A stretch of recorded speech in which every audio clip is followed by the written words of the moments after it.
যে খবরের দিকে নজর রাখবো, নির্বাচনে প্রার্থী হতে চান আরজি করেন নির্যাতিতার মা। বিজেপি প্রার্থী হিসেবে ভোটে লড়তে চান তিনি, এমনটাই তিনি জানাচ্ছেন। পানিহাটি কেন্দ্রে গেরুয়া শিবিরের প্রার্থী হতে চান তিনি। আপনাদের জানিয়ে রাখবো, আরজি করে নির্যাতিতার মা তিনি এবার বিধানসভা নির্বাচনে প্রার্থী হতে চান। আরজি করে নির্যাতিতার মা বিজেপি প্রার্থী হিসেবে ভোটে লড়তে চান তিনি। নির্যাতিতার মা তিনি জানিয়েছেন এবং পানিহাটি কেন্দ্রে গেরুয়া শিবিরের প্রার্থী হতে চেয়েছেন তিনি। আপনাদের জানিয়ে রাখবো, আরজি করে যে তরুণী চিকিৎসকের ধর্ষণ এবং খুনের ঘটনায় তোলপাড় হয়ে উঠেছিল গোটা রাজ্য রাজনীতি, এবং এবার সেই নির্যাতিতার মা তিনি বিজেপি প্রার্থী হয়ে লড়তে চান, এমনটাই জানিয়েছেন। আমাদের সঙ্গে টেলিফোন লাইনে রয়েছেন আমাদের প্রতিনিধি জয়ন্ত মজুমদার। জয়ন্ত, ঠিক কি জানাচ্ছেন তিনি? দেখো, যেমনটা নির্যাতিতার পরিবারের বাবা মা একদম রাতারাতি রাতে বদল বলা যেতে পারে। দেখো, অর্জুন সিং তাদের সঙ্গে দেখা করতে এসেছিলেন, সেই সময় তারা বলেছিলেন তারা প্রার্থী কোনো রকম ভাবে প্রার্থী হিসেবে চলবেন না। অনেক রাজনৈতিক দলের কাছ থেকে প্রস্তাব এসেছিল, তা সত্ত্বেও তারা একদম লাস্ট মোমেন্টে তাদের ডিসিশনকে পরিবর্তন করেন এবং তারা বলেন তারা যে বিজেপির হয়েই কিন্তু তারা কিন্তু লড়তে চান। এমনটাই কিন্তু একদম রাতারাতি তাদের ডিসিশন তারা বিজেপির উচ্চতর নেতৃত্বের কাছে পৌঁছে দিয়েছেন। এখন দেখার বিষয় যে পানিহাটিতে গিয়ে বিজেপি রাজনৈতিক দল অভয়ার বাবা মা, সেই বাবা মাকেই কি প্রার্থী করবো, অর্থাৎ একটা সেন্টিমেন্ট কিন্তু পানিহাটির মধ্যে রয়েছে অভয়াকে নিয়ে। গোটা পানিহাটি শুধু নয়, আমরা জানি যে গোটা পশ্চিমবাংলা জুড়ে, গোটা রাজ্য জুড়ে, গোটা দেশ জুড়ে একটা সেন্টিমেন্ট রয়েছে। বলতো সেই ইস্যুকে নিয়েই কি সামনে ভোট হবে, এটা কিন্তু এখন সময়ের অপেক্ষা। ধন্যবাদ জানাবো জয়ন্ত। আমাদের সঙ্গে টেলিফোন লাইনে ছিলেন প্রতিনিধি জয়ন্ত মজুমদার। গতকালই আমরা জানি যে দিল্লিতে বৈঠক হয় বিজেপির ভোটের দ্বিতীয় দফার প্রার্থী তালিকা, সেই প্রার্থী তালিকা নিয়ে গতকালই বৈঠক হয় এবং আজকে দ্বিতীয় দফার প্রার্থী তালিকা ঘোষণার সম্ভাবনা রয়েছে। সেক্ষেত্রে তার আগে নির্যাতিতার মা তিনি এমনটাই জানাচ্ছেন যে তিনি বিজেপির প্রার্থী হিসেবে ভোটে লড়তে চান,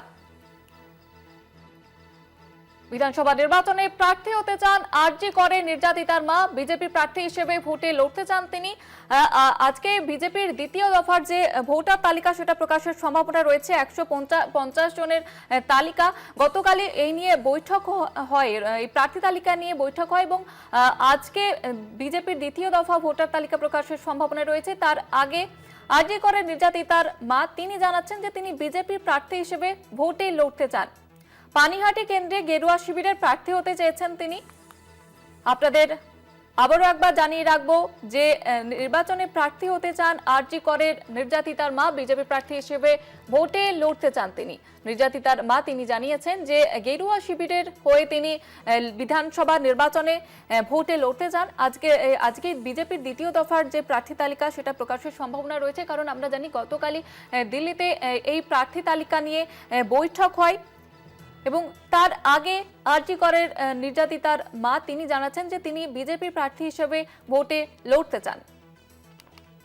আপনাদের আবারও একবার জানিয়ে রাখবো, গতকালের বৈঠকের পরে আজকে দ্বিতীয় দফার যে ভোটার তালিকা সেটা প্রকাশের সম্ভাবনা রয়েছে, 150 জনের এই প্রার্থী তালিকা।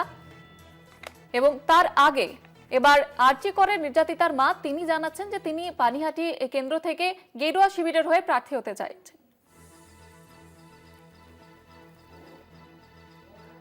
আমাদের সঙ্গে টেলিফোন লাইনে রয়েছেন তৃণমূল নেতা জয়প্রকাশ মজুমদার। যেটা জানতে চাইবো আপনার কাছে যে আরজি করে নির্যাতিতার মা তিনি এবার জানাচ্ছেন যে তিনি বিজেপি প্রার্থী হয়ে লড়তে চাইছেন, কি বলবেন এই বিষয়ে?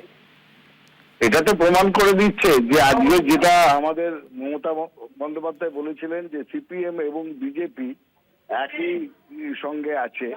এই অভয়ের মা আগে সিপিএম পন্থী ছিলেন, সিপিএম এর কথা বলতেন, আর এখন বিজেপির হয়ে দাঁড়াতে চাইছেন পানিহাটি কেন্দ্রে।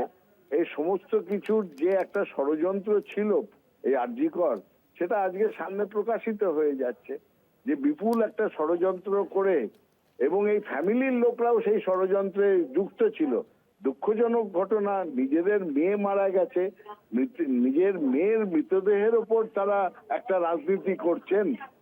তারাই বলেছিলেন সিবিআই তদন্ত চাই, আবার পরে গিয়ে তারপরেই বলেছে সিবিআই কে বিশ্বাস করি না। এ অনেক রকম ভোল পাল্টেছে, অনেক রকম নাটক করেছে। আজকে শেষ অধ্যায়, যেভাবে অভিজিৎ গাঙ্গুলি নিজের স্বরূপ প্রকাশ করেছিলেন, সেইভাবেই অভয়ের মা, বাবা বা ফ্যামিলি তাদের নিজেদের স্বরূপ প্রকাশ করছেন। বিজেপির হয়ে দাঁড়াবেন, দাঁড়ান না, কোনো অসুবিধা নেই, কিন্তু প্রকাশ করে দিলেন পেছনকার যে শুরুর থেকেই একটা ষড়যন্ত্র ছিল সেটা প্রকাশ করে দিলেন।